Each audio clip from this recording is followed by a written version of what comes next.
নমস্কার, খবর সবসময় আপনাদের স্বাগত। আমি সঞ্চারী। শুরুতে দেখে নেব হেডলাইন্স। আবগারি দপ্তরের আধিকারিক গ্রেপ্তার, কংগ্রেস প্রার্থী মান্নান হোসেনের মনোনয়নপত্র জমা, কলকাতায় মায়াবতীর সভা, সোমবার সাগরদিঘিতে তৃণমূল কংগ্রেসের কর্মী সভা, লালবাগে কর্মী সভা বিজেপির, রানীনগরে অস্বাভাবিক মৃত্যু এক ব্যক্তির, ইসলামপুরে আগুনে পুড়ে ভস্মীভূত 7টি বাড়ি। আসছে বিস্তারিত খবরে বিজ্ঞাপন বিরতির পর।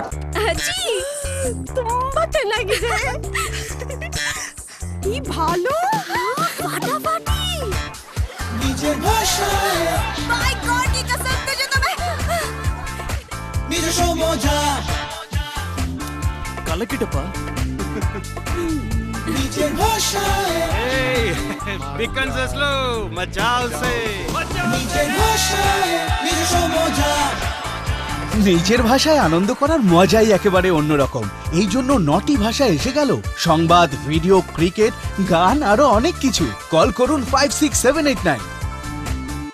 গাড়ির জগতে বিশ্বস্ত নাম কেআর হুন্ডাই, বেলপুকুর, বলরামপুর, মুর্শিদাবাদ। আমাদের অপর শাখা সিউড়ি ও কৃষ্ণনগর, বহরমপুর, সিউড়ি ও কৃষ্ণনগর। সমস্ত শীততাপ নিয়ন্ত্রিত শোরুম ও ওয়ার্কশপ। এখানে সবসময় হাতে পাবেন হুন্ডাইয়ের সমস্ত মডেলের গাড়ি ও সঠিক পরিষেবা ও সমস্ত যন্ত্রাংশ এক্সচেঞ্জের সুবিধা, স্বল্প সুদে ঋণের সুব্যবস্থা ও চলমান পরিষেবা। আপনার গাড়ি যেখানে খারাপ সেখানেই পৌঁছে যাবে কেআর হুন্ডাইয়ের জরুরি পরিষেবা। এছাড়া সার্ভিসিং এর ক্ষেত্রে পাবেন paint booth, heat chamber, AC computerized restoring, recharging, hydraulic lift, automatic wheel balancing, alignment ও স্ক্যানিং এর মাধ্যমে আপনার আদরের গাড়িটির সঠিক সমস্যা নির্ধারণ করে আমরা দেব সঠিক পরিষেবা। স্বপ্ন দেখুন আপনি, পূরণ করব আমরা। কেআর হুন্ডাই এখন বহরমপুর ছাড়াও সিউড়ি ও কৃষ্ণনগরে।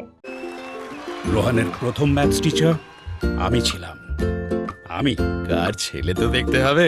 রোহানের পারফরম্যান্সের ক্রেডিট সবাই নিতে চায়, কিন্তু আমার রোহান কি চায়? হরলিক্স, যা উন্নত করে গ্রোথের 5টি চিহ্ন, যেমন রক্ত, শরীর, একাগ্রতা, মাংসপেশি ও হাড়।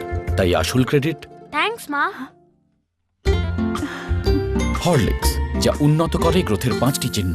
ডাক্তাররা বলেন কাপড়ের ভিজে ভাব থেকে জ্বালা আর ইনফেকশন হতে পারে। ব্যবহার করুন নতুন স্টে ফ্রি সিকিউর। এর মোলায়েম কাভারা সুপার অ্যাবজর্ব চ্যানেলের সাথে এটা শোষে 5 গুণ বেশি। তাই এখন না ইনফেকশনের ভয়, না দাগের। এখন সময় এসেছে বদলাবার। বেআইনি কাজ করার অভিযোগে পুলিশ গ্রেপ্তার করল আবগারি দপ্তরের আধিকারিককে।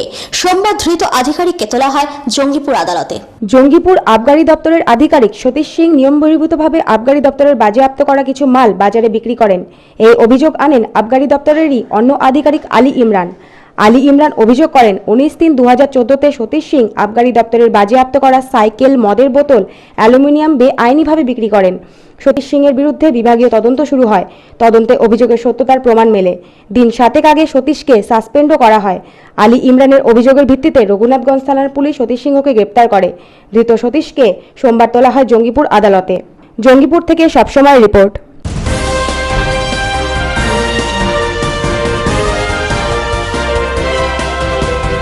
সোমবার জেলা শাসক কার্যালয়ে মুর্শিদাবাদ কেন্দ্রের প্রার্থী মান্নান হোসেন মনোনয়নপত্র জমা দেন। সঙ্গে ছিলেন পুত্র সৌমিক হোসেন, প্রদেশ যুব কংগ্রেস সভাপতি, সায়নী সিংহ রায়, বিধায়ক। এই সিট তো আমরা 100% জিতছি। তার কারণ সিপিএম কে দেখেছে মানুষ 34 বছর ধরে। এই এলাকায় যারা সিপিএম এর মন্ত্রীরা ছিল, এমপিরা ছিল, এখানে কোনো উন্নয়ন করেনি। তাই এখানে হারার ভয়ে সিপিএম এর কোনো বড় নেতা এখানে দাঁড়ানোর সাহস পায়নি। আনিসুর রহমান থেকে মাইনুল হাসান, সকলে কোথা থেকে একটা ক্যান্ডিডেট নিয়ে এসে তাকে এখানে ক্যান্ডিডেট করা হয়েছে। আমি শুনেছি উনি নাকি পঞ্চায়েতেও জিততে পারে না, আর সেরকম লোককে এখন ক্যান্ডিডেট করা হয়েছে।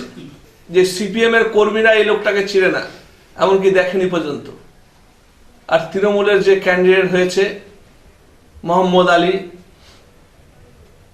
তাকে তো লোকে জেলা সভাপতি শুনেছি উনি, ওনার কর্মীরাই তো ওনার উপর বিভৎস ক্ষোভ যে উনি কারো ফোন ধরে না, ফোনে পায় না। আজকে নমিনেশন হলো, 100% না 200% আমরা কিন্তু জয়লাভ করব। এই মানুষ খালি বলছে 24 তারিখটা কবে আসবে, কংগ্রেসকে ভোটটা আমাদের দিতে হবে। আমি তো ঘুরছি সব জায়গায়। মুর্শিদাবাদ জেলায় আমাদের 3টে সিট ব্যাপকভাবে জয়লাভ করে। বহরমপুর থেকে নসিব শেখের রিপোর্ট, সবসময়।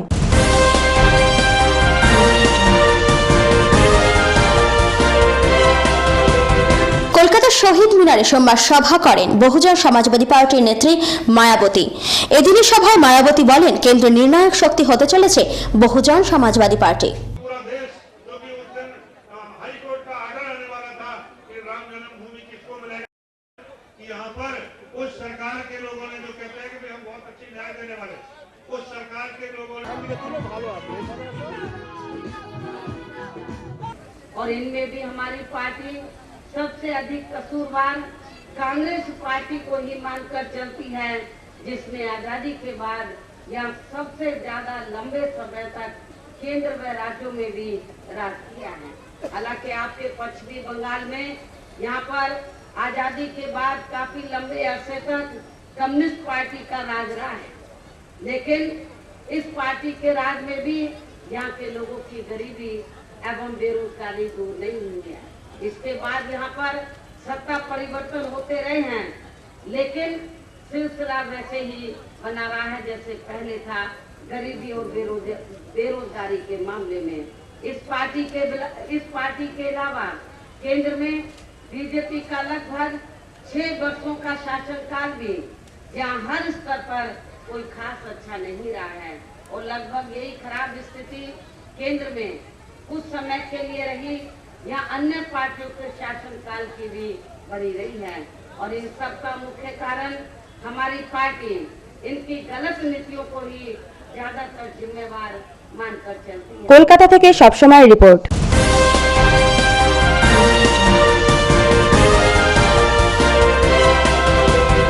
সোমবার বিকেলে সাগরদিঘি ব্লকের চন্দনবাটিতে জঙ্গিপুরের তৃণমূল প্রার্থী হাজী নুরুল ইসলামের নেতৃত্বে হল তৃণমূল কংগ্রেসের রাজনৈতিক কর্মী সভা।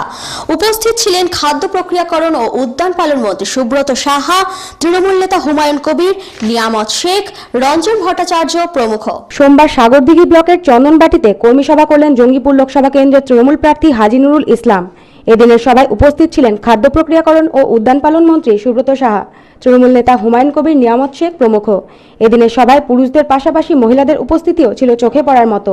মন্ত্রী সুব্রতবাবু সাগরদিঘির জনগণকে প্রতিশ্রুতি দেন, কলকাতার মানুষ যে জল ব্যবহার করেন, এমনকি রাজ্যপাল মুখ্যমন্ত্রী যে জল ব্যবহার করেন, সে জল তিনি পৌঁছে দেবেন সাগরদিঘির ঘরে ঘরে। হাজী নুরুল বাবু আসন্ন লোকসভা ভোট সম্পর্কে বলেন, তিনি আসন্ন ভোট সম্পর্কে যথেষ্টই আশাবাদী। এবার মুর্শিদাবাদেও পরিবর্তন হবে বলে তিনি আশা প্রকাশ করেন। আমরা মুর্শিদাবাদ জেলায় একদম সঠিক সিদ্ধান্ত আমরা মনে করি। এই দিন আপনি বসিরহাটের সিট আমি আপনাকে উদ্ধার করে দিলাম। সাগরদিঘি থেকে মির্জা মাসুদ রেজার রিপোর্ট, সবসময়।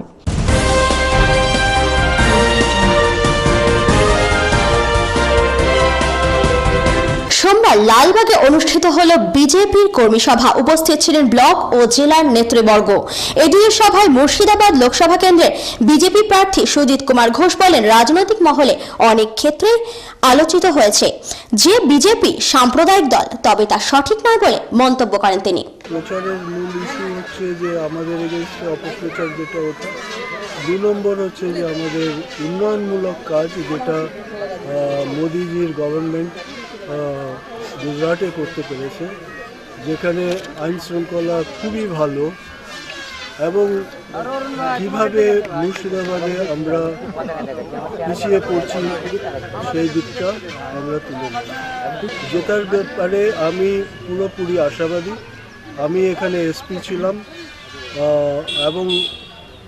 এবং নিরপেক্ষভাবে হিন্দু মুসলমান নির্বিশেষে খুব একটা কঠিন সময়ে আমি যদি সাম্প্রদায়িকতার কোনো বিন্দু বিসর্গ মধ্যে না গিয়ে যদি নিজের কাজ করে থাকি, গভর্নমেন্ট অন্যান্য উচ্চপদস্থ ইয়েতেও আমি ছিলাম পোস্টে, এবং আমার যা ব্যাকগ্রাউন্ড তাতে আমি এই দুর্নীতি জিনিসটার এগেনস্টে অনেক কিছু করার জন্য যে সমস্ত স্কিল বা যে সমস্ত নলেজ দরকার সেটা আমি প্রোভাইড করতে পারবো, এবং সেই জন্য আমার যেটা উচিত।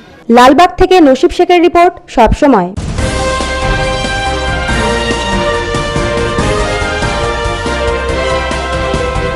রানীনগর থানার কাতলামারির মাস্টারপাড়ায় অস্বাভাবিক মৃত্যু এক ব্যক্তির। রানীনগর থানার কাতলামারি মাস্টারপাড়ায় অস্বাভাবিক মৃত্যু হল সঞ্জীব ঘোষ নামে এক 40 বছর বয়সী ব্যক্তির। স্থানীয় সূত্রে খবর, মানসিক অবসাদগ্রস্ত হয়ে গলায় দড়ি দিয়ে আত্মঘাতী হন তিনি। সঞ্জীব বাবুর আকস্মিক মৃত্যুতে তার পরিবার সহ শোকাচ্ছন্ন প্রতিবেশীরাও। স্থানীয় সূত্রে আরও খবর, সঞ্জীববাবু দুধের ব্যবসায়ী। তিনি দুধের জন্য অগ্রিম প্রচুর টাকা লোনি করেন। তবে দুধ বিক্রেতারা দুধের টাকা নিয়েও দুধ সরবরাহ করছিলেন না, ফলে প্রচুর আর্থিক লোকসান হয় তার। এই কারণেই মানসিক অবসাদগ্রস্ত হয়ে তিনি বাড়ি থেকে 3 কিলোমিটার দূরে মালিপাড়া গ্রামে একটি লিচু বাগানে লিচু গাছের ডালে গলায় দড়ি দিয়ে আত্মঘাতী হন। মালিপাড়া বাগানে আত্মহত্যা করেছে বেলা 1টা। রানীনগর থেকে আওয়াল কালামের রিপোর্ট, সবসময়।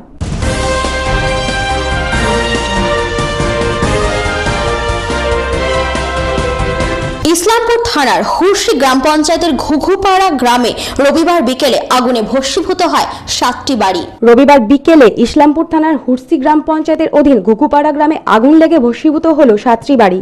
স্থানীয় সূত্রে খবর, রান্নাঘরের থেকে আগুন ছড়ায় এবং তা মুহূর্তের মধ্যেই ভয়ঙ্কর রূপ নেয়। এই আগুনের গ্রাসে পুড়ে ছাই হয়ে যায় 7টি বাড়ি। দিনমজুর এই পরিবারগুলি জমানো পুঁজি থেকে আরম্ভ করে আগুনের কবলে চলে গেছে তাদের রোজকার খাবারের চাল ডাল সর্বস্ব। পরনের কাপড়গুলি ছাড়া এখন তাদের কাছে কিছুই অবশিষ্ট নেই, আছে কেবল ছায়ের গাদা ও মানুষের সান্ত্বনা। আমার ঘুঘুপাড়া বাড়ি, আমার ঘর বাড়ি পুড়ে আছে বেলা 4টাতে। আমার 5টা ছেলে পেলে পাট খাটে, লেবার খাটে। আমার কিছু নাই, থাকার কোনো অর্থাই নাই, পরনের কাপড় নাই, আমার কিছু নাই। আমাদের অঞ্চল ঘুঘুপাড়া অঞ্চলে 4 নম্বর সংসদে 7খানা ঘর পুড়ে গেছে, তারা বিকেলভুক্ত। তো গরিব কিছু নাই, তাদের সব সম্পূর্ণ কিছু নাই, সব পুড়ে গিয়েছে। তো আমরা চেষ্টা করছি, বিডিওকে ফোন করেছিলাম, ডিএমকে ভাবাইছি। এখন ইলেকশনের টাইম, এখন কিছু করা যাচ্ছে না। ইসলামপুর থেকে আওয়াল কালামের রিপোর্ট, সবসময়। খবর সবসময় এখন এই পর্যন্তই, সঙ্গে থাকুন সবসময়।